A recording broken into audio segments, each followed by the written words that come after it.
Well, for those of you that just watched my last video, you know that I was talking about getting another bike.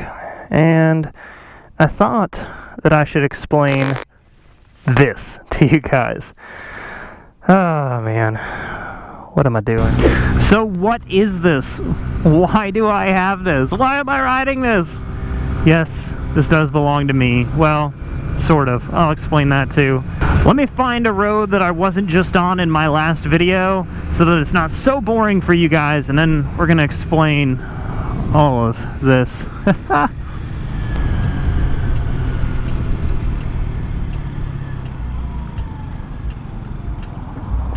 Do you hear those turn signals? Like, you're not gonna forget. You're not gonna forget that your turn signal's on. Going for the pass.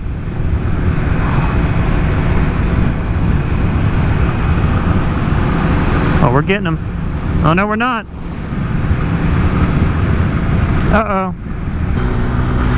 Let me take this next road and get out of everybody's way. Even though I don't quite remember where I'm going to end up. Stop sign. Go sign. Alright, so I guess the first question is, what in the heck is this? This is a 2009 Kymco Sento. It is a 50cc scooter. And yeah, it's about as much fun as you can imagine. Actually, it really is kind of fun and hilarious to be on something like this. It does only weigh 180 pounds, but it does only have 1.5 horsepower, which is not very much. It has been modified, actually, by the previous owner, I guess, because it does make it all the way up to 38 miles an hour, like GPS verified, which is actually faster than I'm legally supposed to go on this thing in the state of North Carolina, which is kind of funny. Why am I riding this right now, though? That is another question that we'll answer later in this video. Why? Why do I have this? Well, decided that I would look for a scooter for my wife to see if she'd be interested in riding at all, or, you know, if she wanted to get into it. And I thought this was a great way, you know, I know that, you know, there's plenty of good starter bikes out there and stuff like that, but she doesn't know how to drive a manual transmission, and I just thought, you know, this is just a super easy and kind of non-threatening way to get on a bike, you know. I thought we'd see what we could find, and she said, I'll only get a scooter if it's pink. And you might be looking at this and going, hey, you bought the wrong thing, that's gold. Aha! It's actually pink underneath. The people that we bought this from, the guy's wife used it to commute to the local campus. She wanted a gold scooter, so this one was white and pink, and he painted all the pink bits gold. Which is pretty funny. And so this is just Plasti Dip, and if my wife decides that she really wants to keep this thing long term, then I'll put in the effort to take all the gold paint off and it'll be a pink scooter.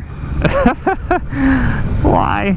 But yes, you're looking at that correctly. That is only 942 miles actually, and I've put almost all the miles that we've got on it since we bought it on it. My wife has ridden it just a little bit, not very much. She had some practice sessions and stuff like that, and to be fair, we did get this pretty late last year, I think October.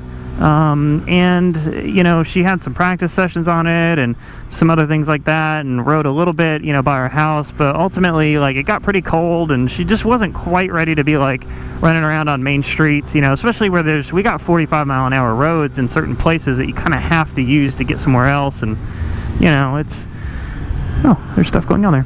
Anyway, you got to use these roads to get to other roads and blah, blah, blah. And, you know, it can be kind of overwhelming for sure. Yeah, it was just kind of like chilling at our house. And, you know, I would start it up or ride it a little bit here and there. But ultimately, you know, just kind of was sitting for the most part.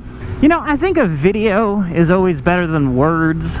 Well, even though this is a video with words. Whatever. You'll understand here in a second. Let me just show you a few clips of what happened the last time I rode this. Enjoy.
it broke down.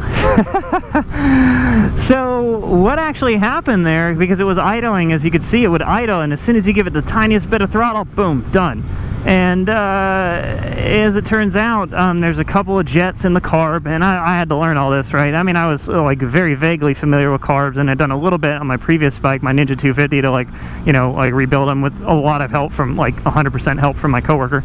Anyway, thanks, buddy. So basically, we're like, yeah, we checked a few obvious things without really taking anything apart. Couldn't come up with anything. We're like, you know, we're just gonna have to yank the carb out, which is actually really easy. You just take the big seat bucket out, and everything's right there. This thing's actually really easy to work on. We took it apart, and you know, actually everything was really clean, considering that this is an 09 with less than 1,000 miles on it. I mean, unless they rolled back the odometer or something, but whatever, who cares?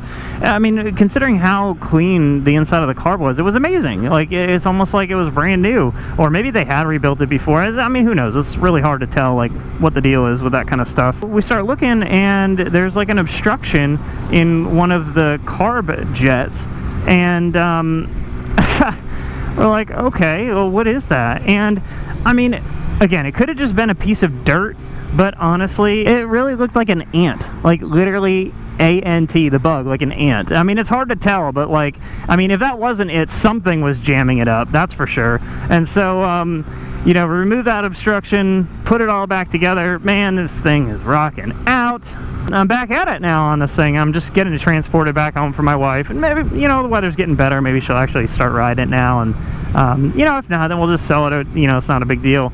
Let's see. So this is not all the stuff I'm telling you guys is not exactly in order, but you know, well, it broke down and fixed it. Now I'm riding it again. Whatever. That part's in order. When we bought it and I called to get insurance on it, I was like, yeah, you know, whatever, because North Carolina requires that. You have to have a little tag on it, no inspection or anything, but you have to insure it, basically. It's just a way for the state to collect more money. I call up the insurance company and I'm like, yeah, you know, got this, blah, blah, blah, give them the info, and they're like, yeah, you know, it should be about $60 a year, you know, to insure it. Yes, per year. I was like, I think I can swing $5 a month, you know, no problem. The lady is like, all right, well, your new monthly total is this. And I was like, doing some quick math, and I was like, hey, I mean, I'm not trying to argue with you or anything, like, that's cool and all, but like, that's only $1 more a month than I pay right now. I thought you said it was going to be like 60 for the year, you know, like $5 a month. She's like, oh, well, it is, but now you have a multi-motorcycle policy, so you get a discount. So literally, it's $1 a month for us to have insurance on this thing, which is so funny. We haven't had to do anything to it. The tires are still in great shape. I mean, it's actually in pretty good shape, except either the previous owner or the original owner. There's only been 2 owners before us. Somebody dropped it or scuffed it up on the side, and I mean, you know, it is what it is. I don't really care. You know, we didn't pay very much for this thing at all, and so we didn't buy it to be in pristine condition. And if my wife drops it or something happens to it, then it kind of is what it is, right? So did I cover everything? I mean, yeah, what is this? Why do I have it? Why am I riding it? Yeah, I think we covered everything. So yeah, just gonna finish enjoying my commute home. So probably stop and get some gas real quick. Maybe not, I don't know, we got a half a tank. That'll get me another 50 miles or something crazy like that. 100 miles on a gallon tank. It's crazy, right?